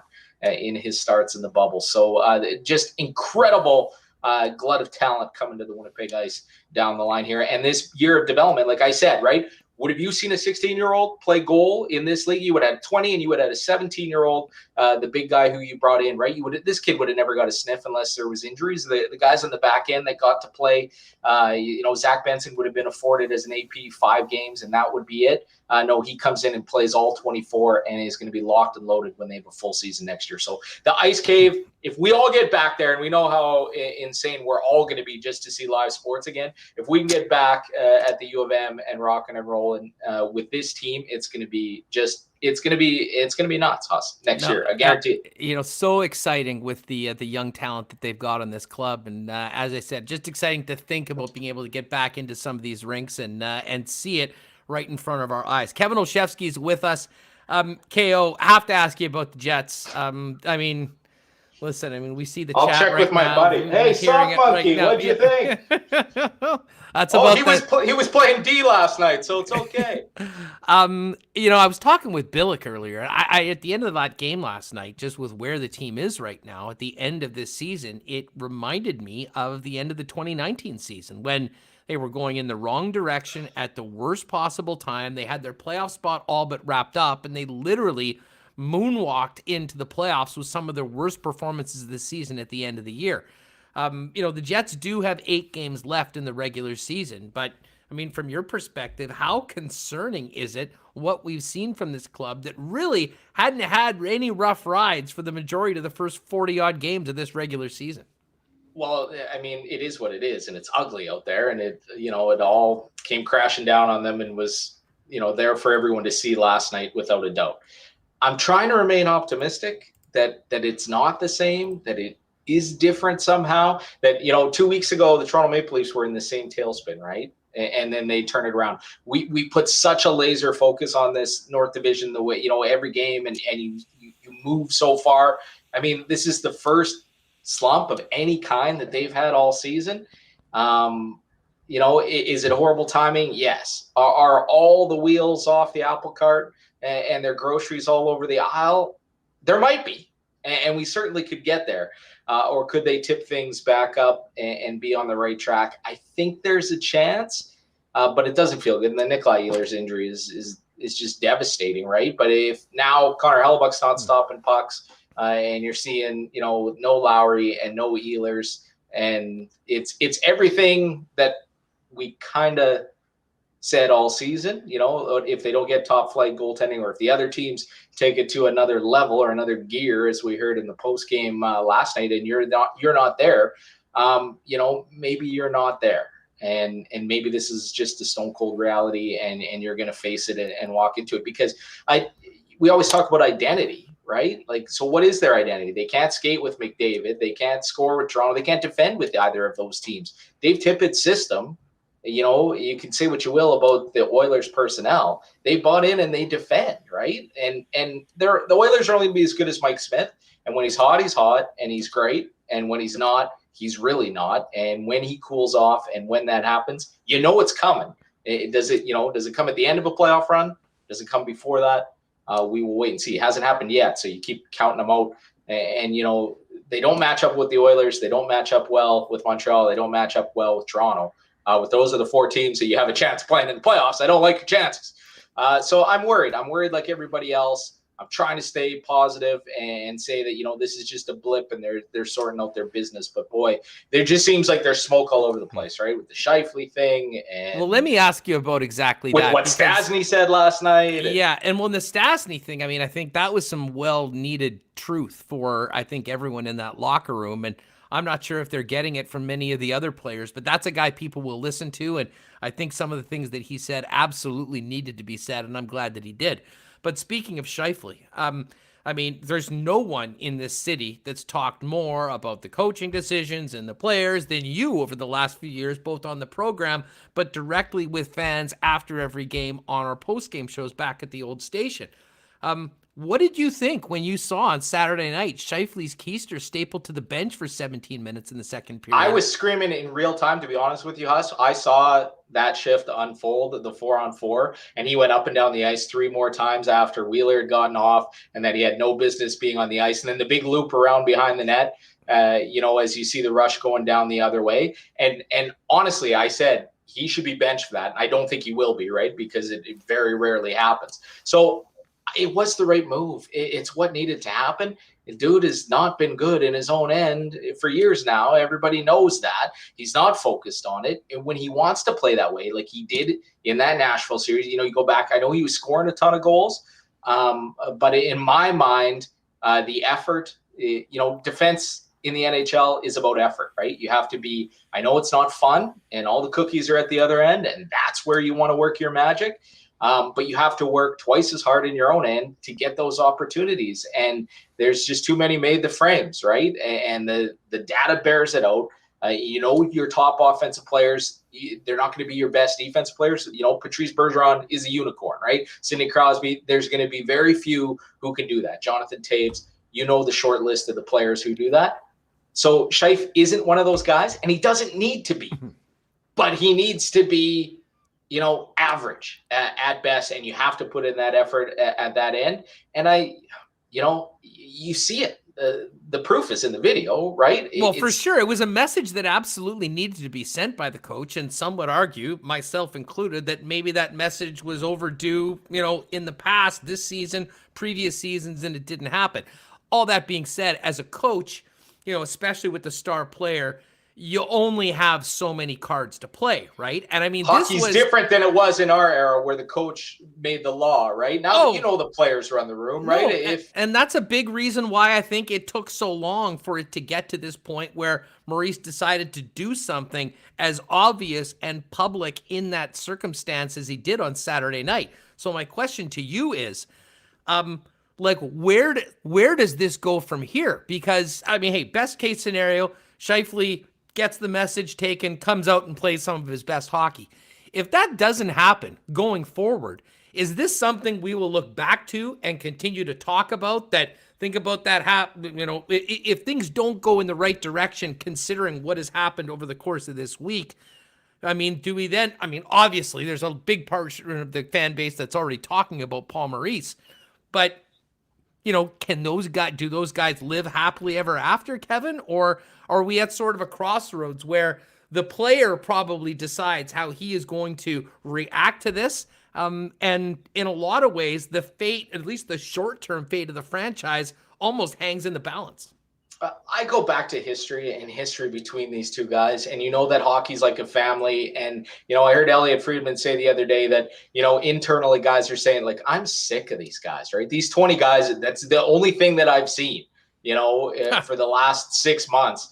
And so everybody's emotions are heightened, right? What we're reading into this insane season, and, it's great that we have hockey. Don't get me wrong. I love it. I need it just like everybody else.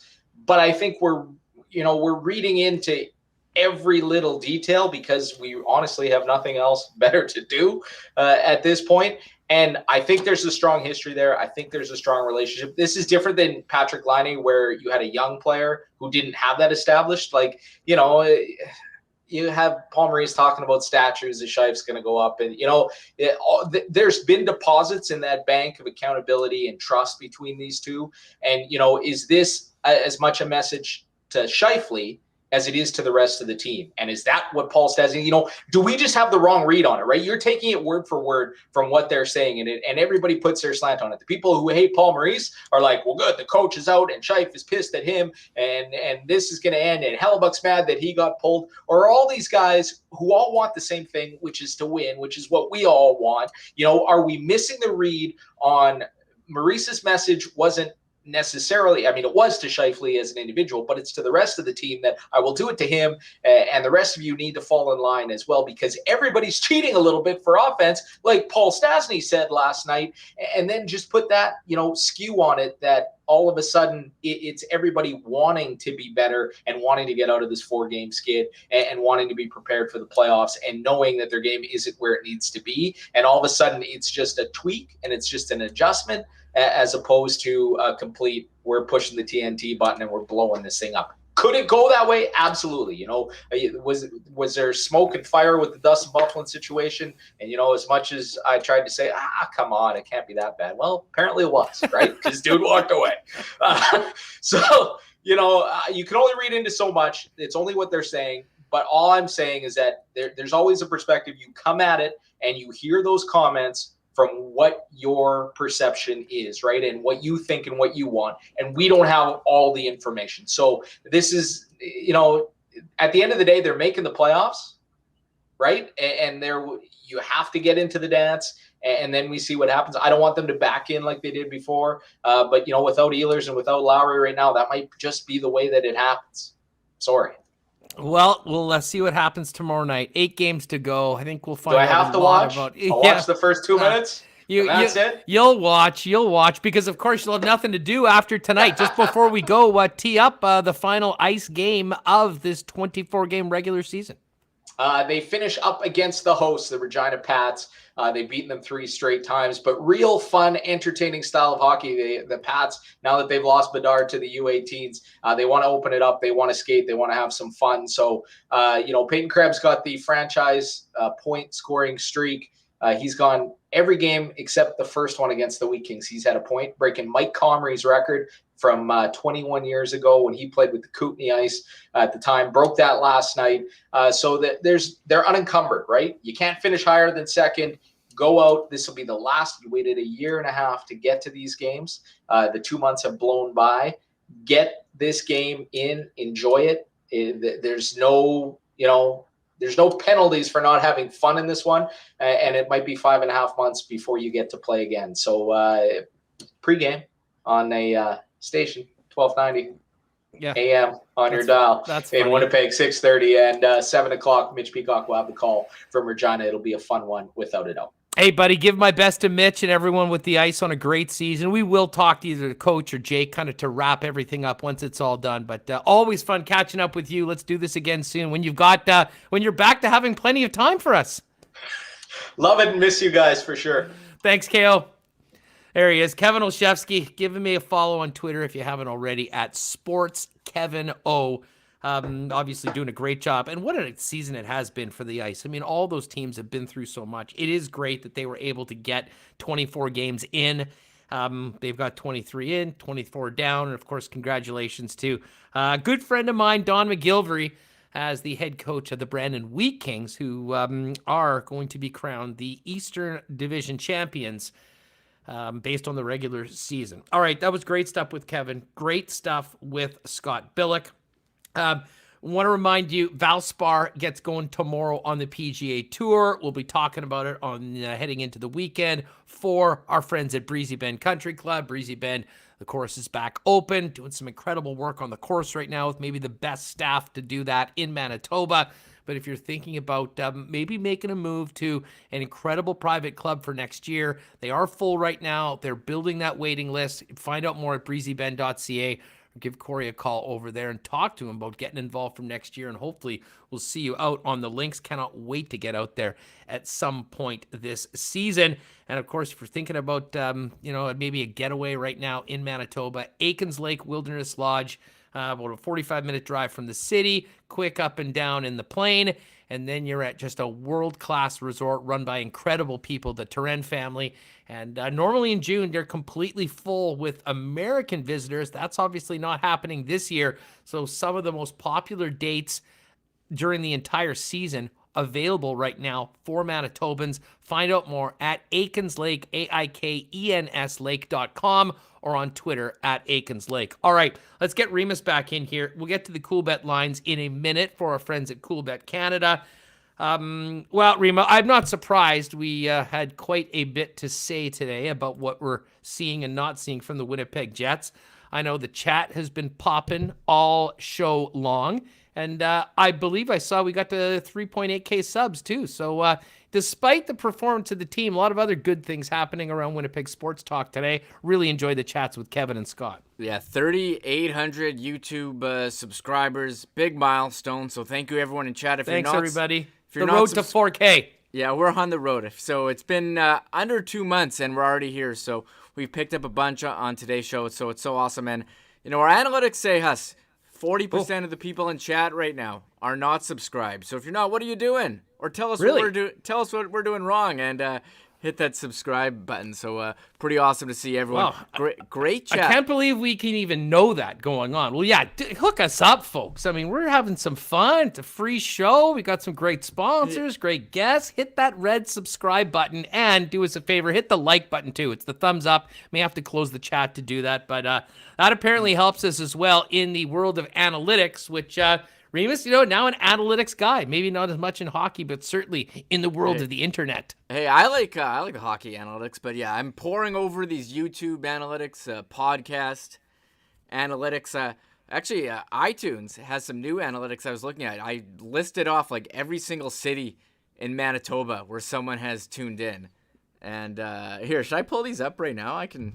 Yeah, absolutely. We've got some time to do that before we get to the CoolBet numbers. Give some love to all of our listeners around certainly the province and everywhere else.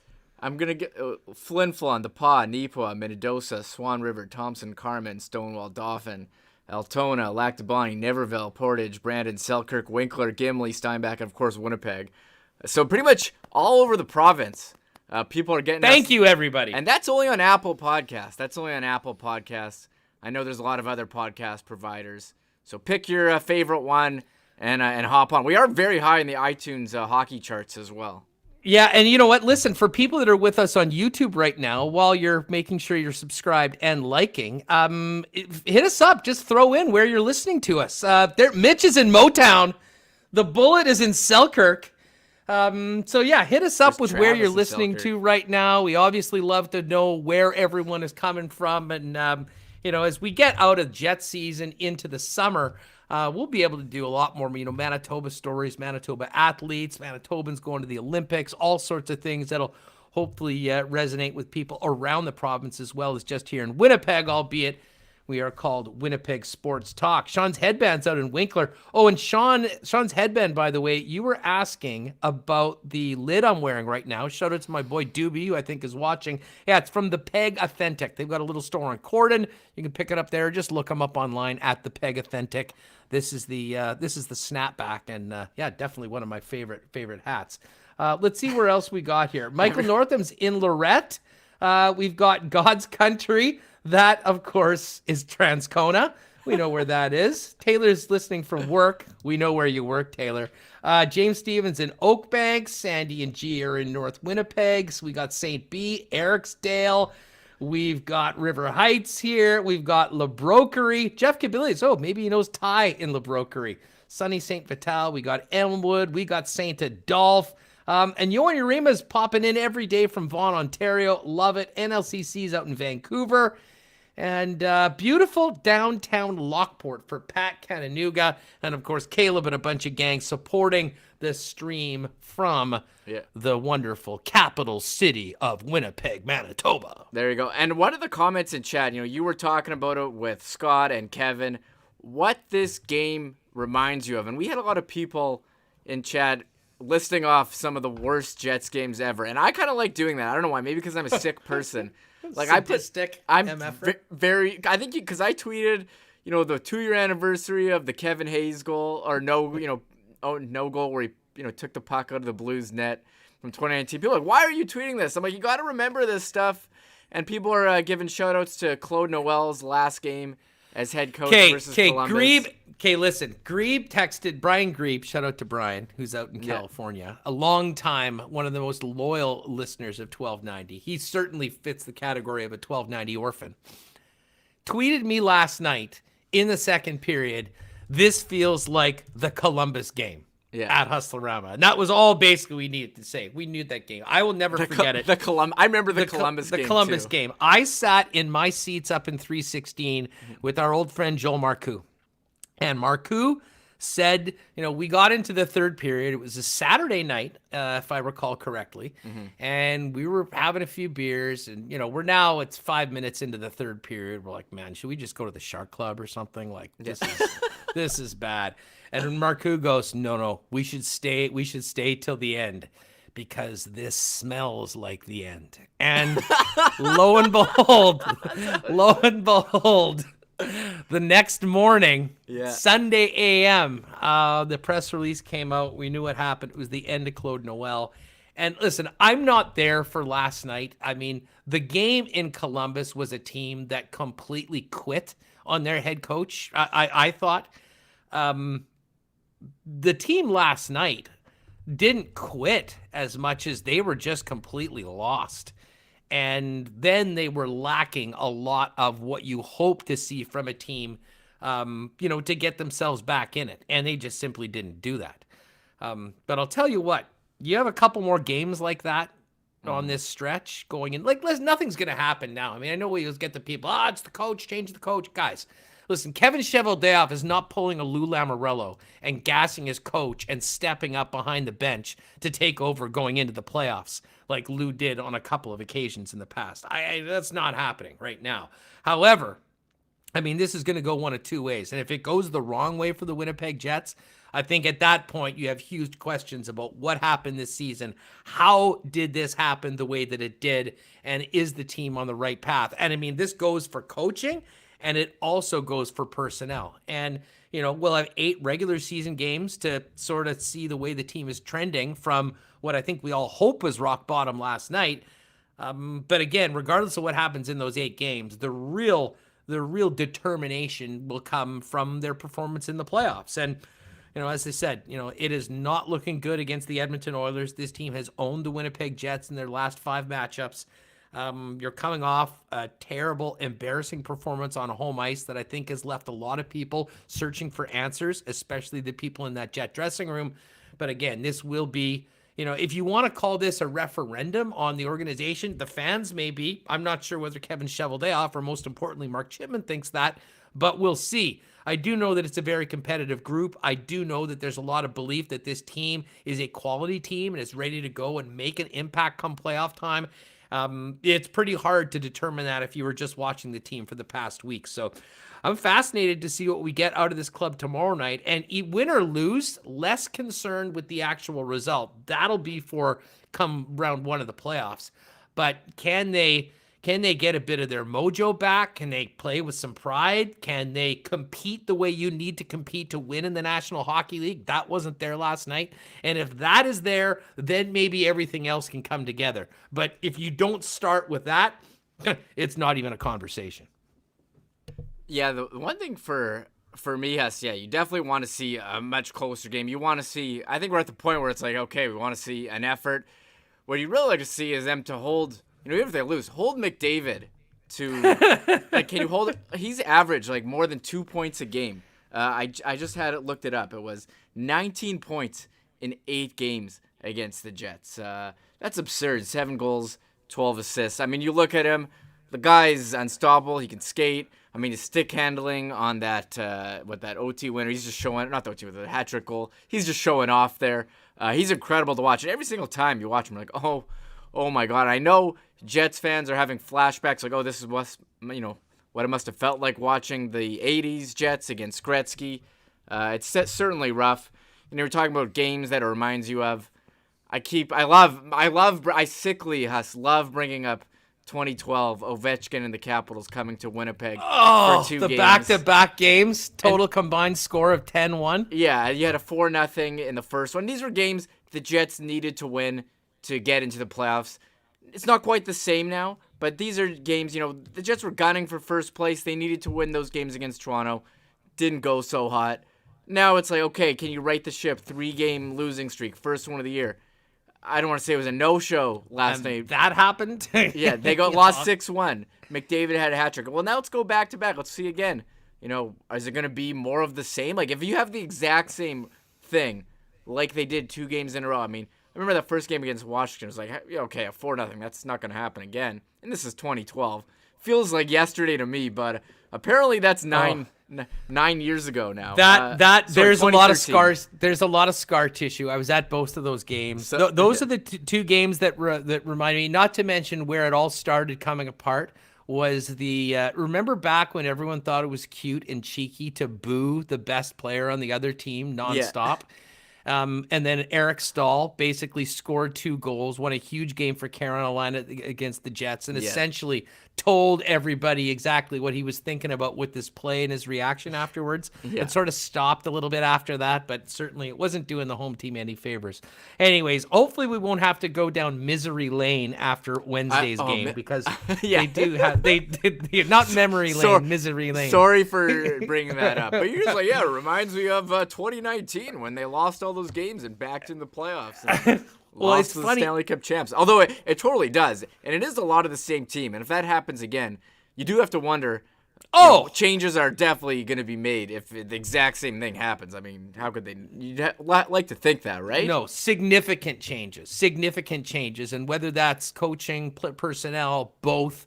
And I said, there's still lots of hockey to be played. I mean, let's not, as bad as that game last night and as freaked out as everyone is about the last week, things could be way worse. They could not have accomplished what they did, be safely in the playoffs. We couldn't be planning for this, but none of that's really going to matter if the team doesn't play better. They do have some time to do exactly that. You brought up how Connor McDavid has owned the Jets. It's a perfect segue into our Cool Bet daily lines. Because before we get to the daily lines, was doing the lock shop earlier today with my buddy Dustin Nielsen in Edmonton. By the way, happy birthday, Dusty. Big birthday today for him. And you can check that podcast afterwards or check it out on my Twitter with all our picks for tonight, some golf and whatnot going into Tuesday night.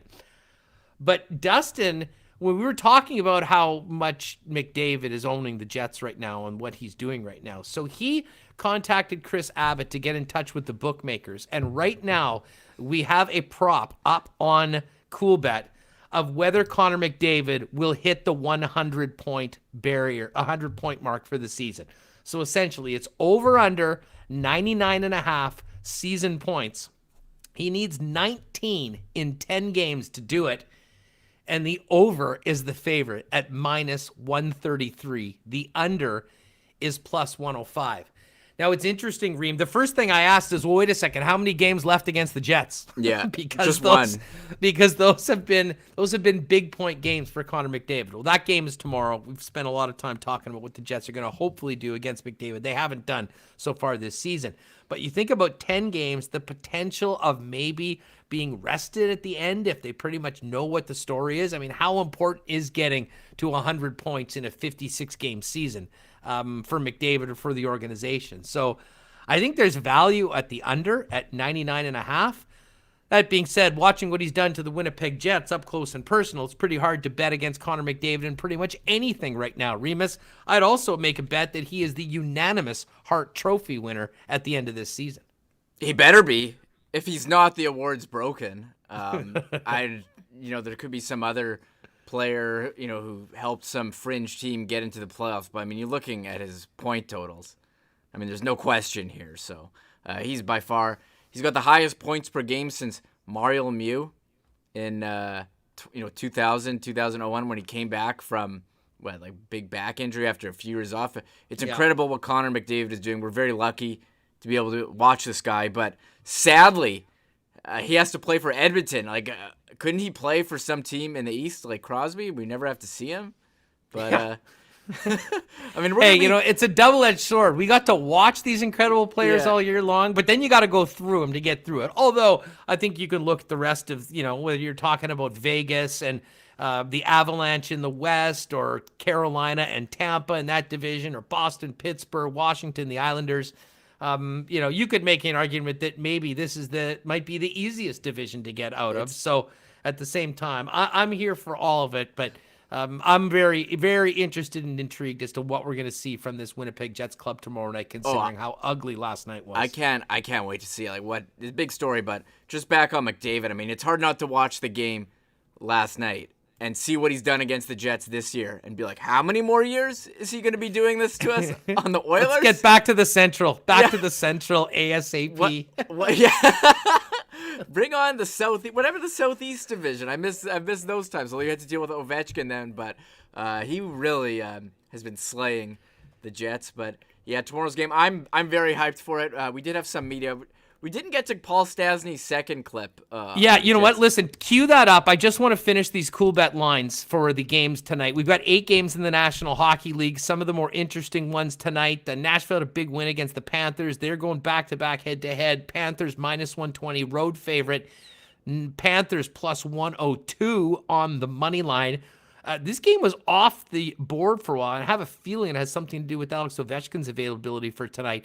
Islanders were originally an underdog. They're now a favorite on the road against the Capitals. Islanders -114, Caps -103 in the mix of that crazy push for the playoffs in the East. And the other two teams that are in the top 4, it's another road favorite. It's the Boston Bruins, who lost to Pittsburgh 1-0 on Sunday.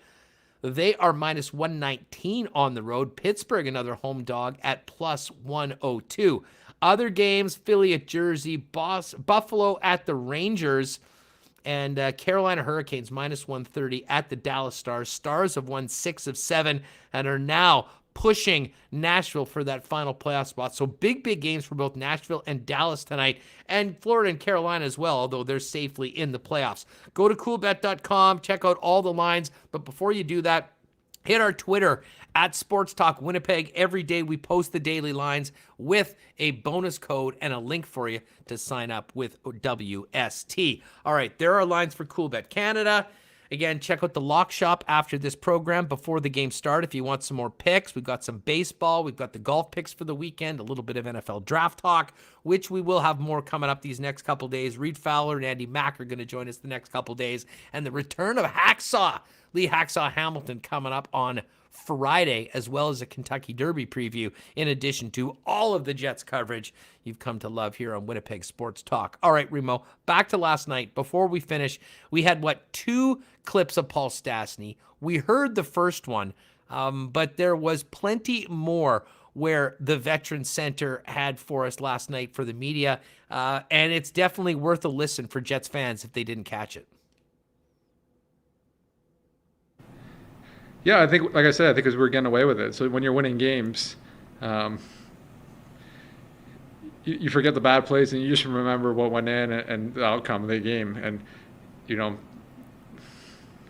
when that happens, I think, like I said, you kind of get away with it, and you're playing every other day.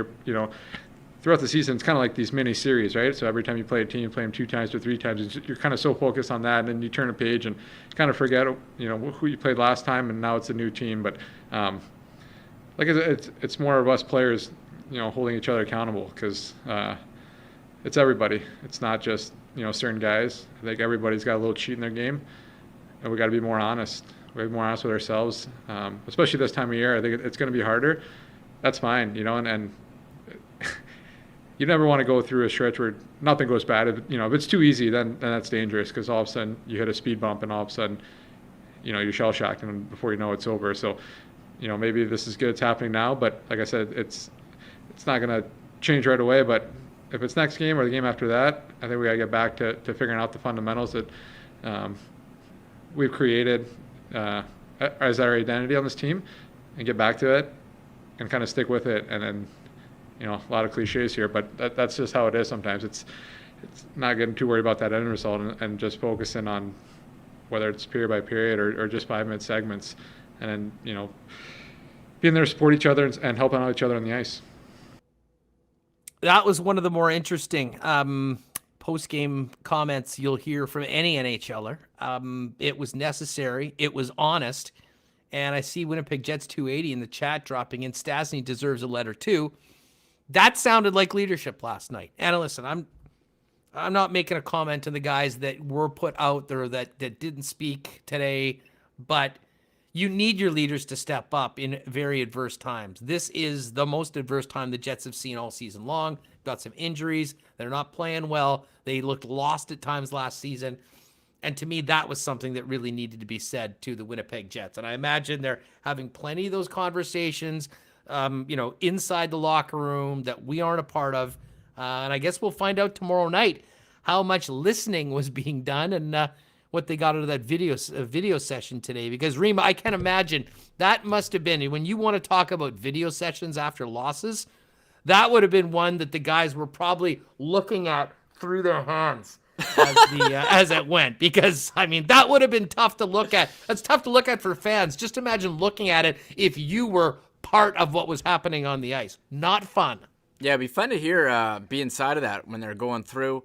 Look, they going through it, pointing out what they did wrong.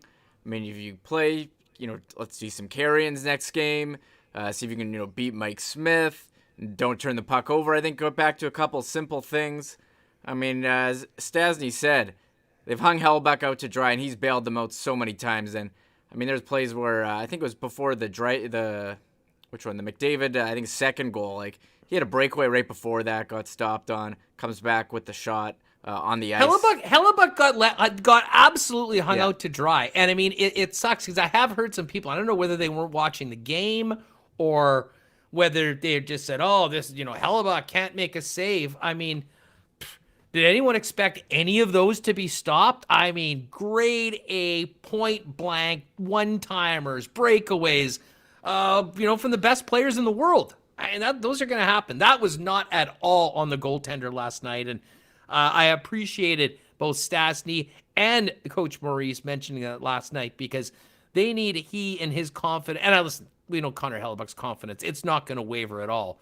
But listen, if I'm Connor Hellebuyck, I'm pissed off not at the situation, at what happened in front of me last night. And maybe considering how good he's been for them over these last few years, that might be able to be a bit of a driving force to get a renewed commitment to doing the things, especially in their own end and in the neutral zone, that they need to do if they're going to want to be successful. Yeah, and we'll see. It looks like they're going to just give her with the same lineup, Huss. They went the same lines today at practice. Adam Lowry skated before in a yellow jersey, so he hasn't taken the non-contact jersey off. So Ken Weeb saying doubtful for tomorrow, and that's probably the case. So, for all those in chat saying bring in Heinola, bring in Sandberg, do a little switcheroo, seems like they're just going to ride out and say, okay, guys, play better. And see how I'm that shocked goes. at that. I thought for sure we'd see a significant change on the blue line last night. Bringing in a couple of the guys that weren't in. Logan Stanley. I'd love to see Ville Heinola. It's not going to get any worse than it was last night.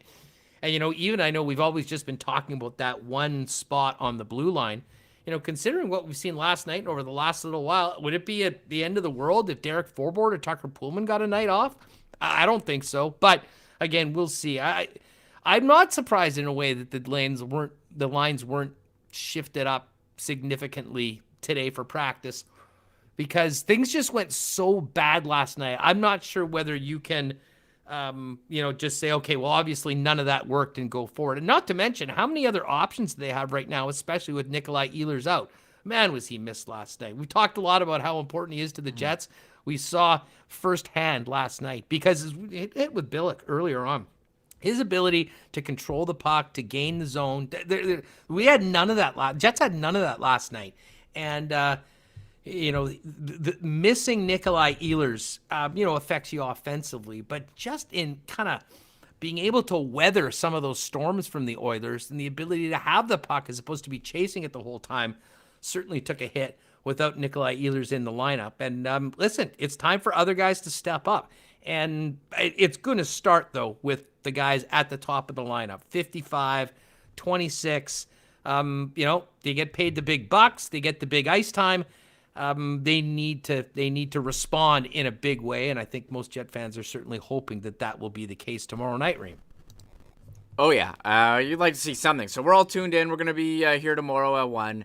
We'll listen to the press conference, see if we can have anything from that. Like, what more can they say? Will we hear from some people with the letters on their jerseys? I'm not. Yeah, I'm sure. It's been 2 days not hearing from either of those guys, and I think probably, like we've seen, listen, Scheifele didn't speak after the game on Saturday, but then they brought him out before the game. And again, it's a good time to do it if guys are taking heat. You kind of, hey, we're here focusing on the game tonight, and then, obviously after the game, they're probably getting other people to speak if things don't go well. So. Listen, whatever. Listen, this is all we've got to hear from the hockey clubs. So we as media and fans often obsess about it. It doesn't really mean a damn thing what anyone says into a microphone. It's going to matter what they do tomorrow night when they drop the puck against the Edmonton Oilers with one more chance to get in the win column, to straighten out their play and get going in the right direction with 8 games left in the regular season. And, Remo, I think that's probably a pretty good place to end it for today's show after a lot of consternation amongst the Jets Nation. I do want to end. We had some great Jets talk. Great having Scott on, Kevin as well. Remembering what Kevin would do on the post-game show. But I want to get into a quick fun note about independent baseball. The Pioneer League announced this rule change for this season. To avoid the excessive strain on pitching staffs, they will not have extra innings, but will employ a first-of-its-kind knockout rule that resolves tied games with a head-to-head, sudden death, home run duel. You heard me.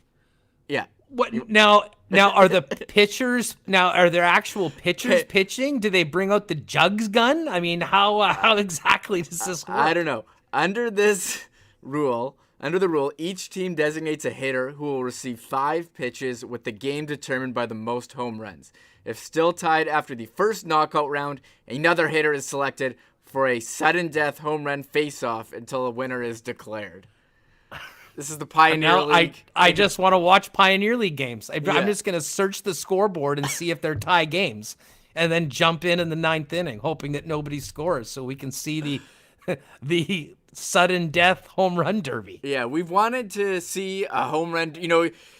People who didn't like the shootout would be like, well, what would you decide a baseball game with a home run derby? Well, they're doing that now in the Pioneer Apparently, yes. Apparently, they're doing that, and that sounds awesome. I want to watch that. And I kind of trash the extra inning rule in Major League Baseball where they start a guy on second, but I think it's awesome. It ends the games quick. I think these games are going. I don't want it in the playoffs. I don't want it in the playoffs. Much like I don't want the shootout in the playoffs. But in regular season, if they think that they need to end the games in a certain amount of time, like in hockey, they can't have the guys playing all night when they're playing so much hockey. I'm fine with it, and that is where it is. Hey, if you're still with us in the YouTube chat, before you go, hit that like button. And I'm shocked that there are a lot of people that are with us that aren't subscribers. Please hit that red button. Join us daily here on Winnipeg Sports Talk. We're having a lot of fun and growing every day, and it's great to have you guys join in the tribe. For Michael Remis and our incredible sponsors, Royal Sports, Boston Pizza, Nick and Nicky DQ, Not AutoCorp, Assiniboia Downs, Aikens Lake, Breezy Bend Golf and Country Club, and of course, Coolbet Canada. I'm Andrew Paterson. Enjoy your night. We'll be back tomorrow getting ready for the Jets and Oilers and a little NFL draft talk as well with Reed Fowler from DraftKings, all coming up tomorrow. Thanks again, folks. Spread the word. Tell your friends about Winnipeg Sports Talk. Get them to subscribe and join us as well. We'll see you tomorrow at 1 right here on WST. Dig deep, strap on your balls, and go to work. Oh, my God! Oh! Shut it down! Let's go home! Thanks for tuning in to Winnipeg Sports Talk Daily. Make sure to subscribe on YouTube and your favorite podcast feed at winnipegsportstalk.com.